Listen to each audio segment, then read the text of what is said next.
ये जो आप स्क्रीन पर प्रश्न देख रहे हैं, ये प्रश्न यूपीपीसीएस 2025 की जीएस 1 की परीक्षा में आया हुआ है।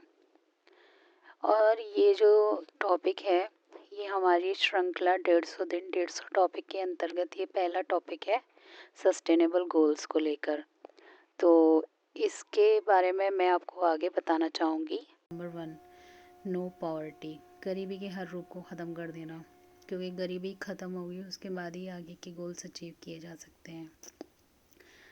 और यूपीएससी के पॉइंट ऑफ व्यू से देखें तो इसमें multi dimensional poverty, social security schemes, inclusive growth, ये सब चीज़ें इंक्लूड होती हैं।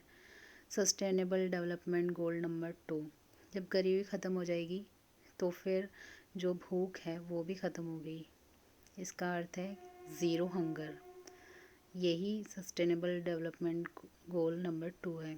भूख मिटाना, पोषण सुधार और सस्टेनेबल एग्रीकल्चर। यूपीएससी और यूपीपीसीएस के पॉइंट ऑफ व्यू से देखें तो malnutrition, MSP, nutrition missions, food security में चेंजेस लाना इसका मुख्य उद्देश्य है।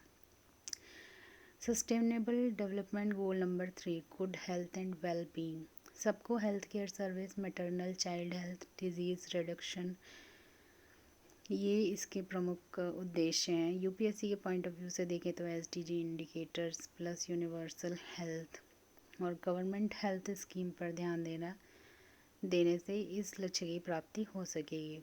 एसडीजी 4, क्वालिटी एजुकेशन, समावेशी और इक्विटेबल एजुकेशन, सबको समान शिक्षा समान अधिकार के साथ मिले। यूपीएससी के फोकस से देखें तो एनईपी यानी कि राष्ट्रीय शिक्षा नीति 2020, फाउंडेशनल लिटरेसी एंड न्यूमरेसी को पाना इसका मुख्य लक्ष्य है। एसडीजी 5, जेंडर इक्वालिटी, महिलाओं का empowerment, violence reduction, decision making में पार्टिसिपेशन, ये इस एसडीजी 5 का लक्ष्य है। यूपीएससी के पॉइंट ऑफ व्यू से देखें और यूपीपीसीएस के भी पॉइंट ऑफ व्यू से देखें तो gender budgeting, schemes for women representation, ये सब भी हम आगे के टॉपिक्स में कवर करेंगे। SDG 6, clean water and sanitation, सबके लिए safe drinking water, sanitation, waste water management, ये सब ज़रूरी है कि हमें और हमारे आगे आने वाली पीढ़ियों को साफ़ पीने का पानी उपलब्ध हो सके। जल जीवन मिशन, स्वच्छ भारत, ग्राउंड वाटर क्राइसिस को ठीक करने के लिए कुछ जो मिशन स्टार्ट किए गए हैं वो इससे संबंधित हैं। SDG 7, affordable and clean energy, renewable energy का विकास और क्लीन एनर्जी ट्रांजिशन।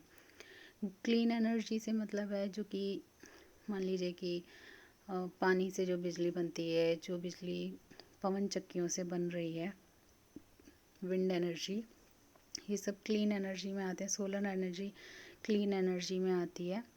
यूपीएससी के पॉइंट ऑफ व्यू से देखें तो solar energy, EVs, energy security, ये सब टर्म इसके अंतर्गत आते हैं।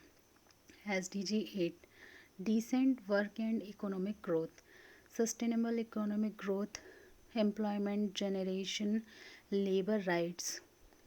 और यूपीपीसीएस और यूपीएससी के पॉइंट ऑफ व्यू से देखें तो demographic dividend, gig economy, skill development, कुल मिला के समूह में जो मज़दूरों के प्रति और कामगारों के प्रति जो इकोनॉमिक ग्रोथ होगी ये उससे संबंधित है। SDG 9, industry innovation and infrastructure, modern infrastructure, research and development, technology driven industries. UPSC focus के हिसाब से देखें तो make in India, digital infrastructure, industrial corridors, कुछ ऐसी योजनाएं हैं जो इस लक्ष्य को पाने के लिए शुरू की गई हैं। एसडीजी 10, रिड्यूस्ड इनइक्वालिटी, यानी कि असमानताओं को कम करना, देश के अंदर और देशों के बीच, यानी कि ये ग्लोबल लेवल की बात कर रहा है, असमानता को कम करना। यूपीएससी पॉइंट ऑफ व्यू से देखें तो financial inclusion, regional disparities, welfare schemes. SDG 11, sustainable cities and communities, safe resilient green and smart cities, क्योंकि हम जानते हैं कि जब मोदी जी की सरकार बनी थी तो वो एक स्मार्ट सिटीज़ का कॉन्सेप्ट लाए थे उस टॉपिक को भी हम आगे आने वाले हमारे जो 150 दिन 150 टॉपिक वाला चैलेंज है इसमें कंप्लीट करेंगे। इसके फोकस में यूपी पीसीएस और यूपीएससी के हिसाब पॉइंट ऑफ व्यू से देखें तो smart cities mission, urban planning, disaster management इसके अंतर्गत आते हैं। SDG 12 responsible consumption and production, waste कम करना, एफिशिएंट रिसोर्सेज, सर्कुलर इकोनॉमी, ये सब चीज़ें रिस्पॉन्सिबल कंजम्पशन एंड प्रोडक्शन के लिए ज़रूरी हैं।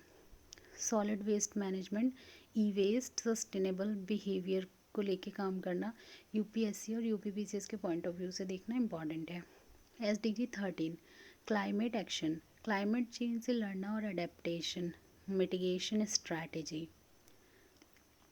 यूपीएससी के पॉइंट ऑफ व्यू से देखें तो पेरिस समझौता, NDCs, कार्बन न्यूट्रलिटी इसके लिए इम्पॉर्टेंट है क्लाइमेट एक्शन के लिए, जलवायु के समझौते और परिवर्तन के ऊपर अगर हम देखें तो पेरिस समझौते के बारे में भी हम आगे बात करेंगे और अन्य समझौते के बारे में भी जब हम अपना नेक्स्ट टॉपिक के बारे में बात करेंगे। SDG 14 life below water, marine ecosystem को बचाना, प्लास्टिक पोल्यूशन को कम करना। यूपीएससी के पॉइंट ऑफ व्यू से देखें तो blue economy, coastal zones, over fishing. अगर इनमें से कोई भी जो टफ वर्ड्स हैं अगर आपको नहीं समझ में आ रहे तो you can ask me in the comment section. SDG 15 life on land, forest, wild life, soil, biodiversity का कंजर्वेशन। यूपीएससी के पॉइंट ऑफ व्यू से देखें तो CAMPA, wild life protection laws, desertification, ये सब चीज़ों को देखना ज़रूरी है। SDG 16 peace, justice and strong institution, law and order, transparency, corruption control, strong institutions. UPSC के पॉइंट ऑफ व्यू से देखें तो good governance, e governance, rule of law, ये सब देखना बहुत ज़रूरी है और ये यूपीएससी के मेंस में भी इससे रिलेटेड क्वेश्चंस पूछे जा सकते हैं। SDG 17 partnerships and for the goals, international cooperation, finance, technology transfer. UPSC point के व्यू से देखें तो global partnerships, multilateralism and development finance, ये सब चीज़ें यूपीएससी के पॉइंट ऑफ व्यू और यूपीपीसीएस के पॉइंट ऑफ व्यू से। आउटरो में देखें तो SDG सिर्फ ग्लोबल गोल्स नहीं है बल्कि इन्हीं की डेवलपमेंट प्लानिंग के बैकबोन है, यानी कि रीढ़ की हड्डी है और यूपीपीसीएस और यूपीएससी एस्पिरेंट के लिए इनको समझना बहुत ज़रूरी है क्योंकि SDG ही एक सस्टेनेबल और इंक्लूसिव भारत का ब्लूप्रिंट है। अब हम इन्हें याद करने के अगर तरीक़ों की बात करें तो पहला जो SDG गोल है वो है गरीबी को हटाना। गरीबी हटेगी तो भूख भी हट जाएगी, जब गरीब नहीं रहेगा कोई तो उसके पास खाना तो आ ही जाएगा। सेकेंड है ज़ीरो हंगर, जब ज़ीरो हंगर हो जाएगी, जब आदमी के पेट भरा होगा तो अपने स्वास्थ्य और रहने सहने की आवश्यकताओं पर भी ध्यान देने लगेगा, जैसा कि हम सभी लोग करते हैं। अगर हम भूखे हों तो हम किसी और चीज़ के बारे में नहीं सोच पाते। तो SDG 3 है गुड हेल्थ एंड वेलबींग, जब आदमी स्वस्थ और अच्छे से रहने लगेगा तो फिर वो सोचेगा क्वालिटी एजुकेशन के बारे में, वो शिक्षा प्राप्त करने के बारे में सोचेगा ताकि वो समाज में एक बेहतर स्थान पा सके। उसके बाद जब आदमी शिक्षा प्राप्त कर लेगा और उसे बुद्धि आएगी तो वो जेंडर इक्वालिटी के बारे में सोचेगा, जिसमें कि वो ये ऐसा समाज बनाने के बारे में सोचेगा जिसमें सभी लोग समान हों, पुरुष महिलाओं के बीच में कोई भी भेदभाव ना किया जाए। तो SDG 5 है जेंडर इक्वालिटी। जब ये सब करने के बाद जब उसका घर स्वच्छ और वो पढ़ा लिखा हो जाएगा तो फिर वो अपने घर के बाहर की चीज़ों पे ध्यान देगा, यानी कि वो साफ़ सफाई और साफ़ पानी की उपलब्धता पे ध्यान देगा। SDG 6 है क्लीन वाटर एंड सैनिटेशन। जब उसको ये दोनों चीज़ें प्राप्त हो जाएंगी उसके बाद उसका ध्यान जाएगा बिजली बत्ती की ओर, क्योंकि बिजली पानी दोनों ही अपने आप में ज़रूरी है पर पानी बिजली से भी ज़्यादा ज़रूरी है। तो SDG 6 था क्लीन वाटर एंड सैनिटेशन और SDG 7 है अफोर्डेबल एंड क्लीन एनर्जी, यानी कि हमें बिजली और शक्ति तो चाहिए पर चाहिए क्लीनेस्ट सोर्सेज से, जो कि कार्बन पर हमारी निर्भरता को कम करें और कार्बन फुटप्रिंट को भी कम करें।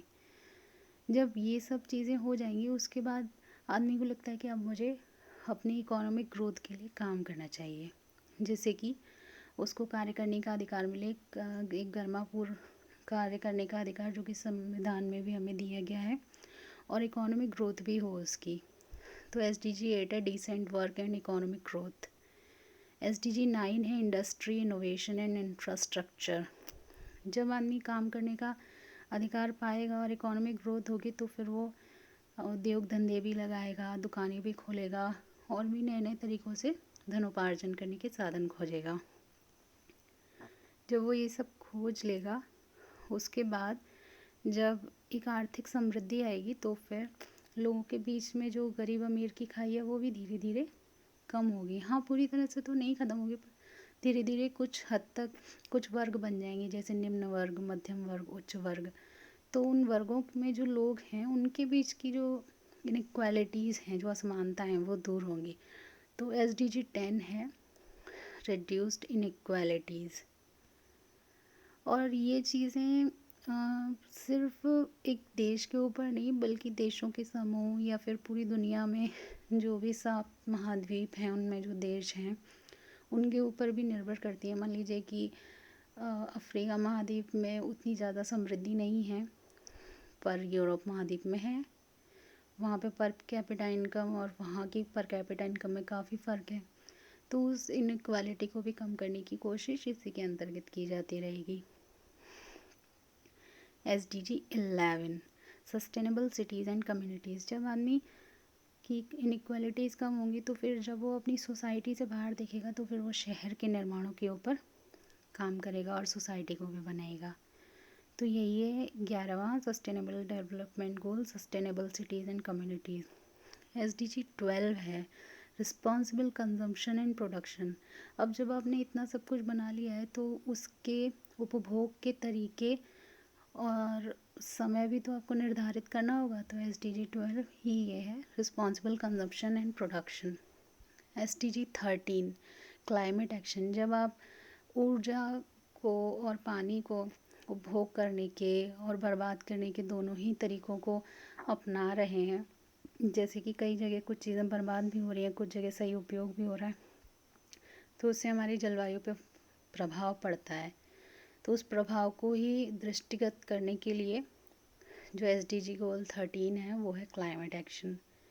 जब क्लाइमेट एक्शन की बात हो गई है तो सिर्फ ज़मीन पर रहने वाले प्राणियों की बात नहीं होगी, जल में रहने वाले प्राणियों की बात भी होगी। तो SDG 14 है लाइफ बिलो वाटर।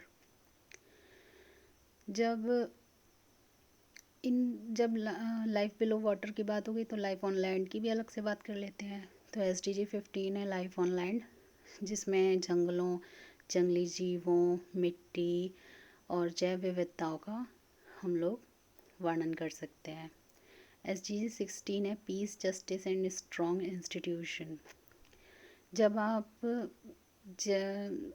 ज़मीन पर रहने वाले जीव जंतु और सागर में रहने वाले जीव जंतुओं के ऊपर जब चीज़ें बनाना शुरू करेंगे, उनके बारे में, उनके हितों के बारे में सोचना शुरू करेंगे, तो आपको इंसानों के और सभी लोगों के हितों के बारे में सोचने के लिए इंस्टीट्यूशंस तो चाहिए होंगे। तो SDG 16 है peace, justice and strong institution, जिसमें लॉ एंड ऑर्डर और transparency, good governance, e governance, rule of law ये सब शामिल हैं, करप्शन कंट्रोल भी। इसके बाद जब ये सारे 16 गोल्स हो जाएंगे तो 17वां गोल है पार्टनरशिप फॉर द गोल्स। इसमें देशों के बीच के सहयोग, अर्थव्यवस्था, वित्त और तकनीक को ट्रांसफ़र यानी कि आदान प्रदान में चीज़ें इधर उधर आएंगी जाएंगी, तो सभी देशों को मतलब पूरी तरीके से लाभ होगा। तो ये है 17 गोल्स, जो कि सिर्फ इंडिया के ही नहीं बल्कि ग्लोबल रूप से पूरे देशों के विकास की रीढ़ की हड्डी हैं, और ये ज़रूरी हैं एक स्वस्थ, सुंदर और सुगठित समाज बनाने के लिए। Thank you.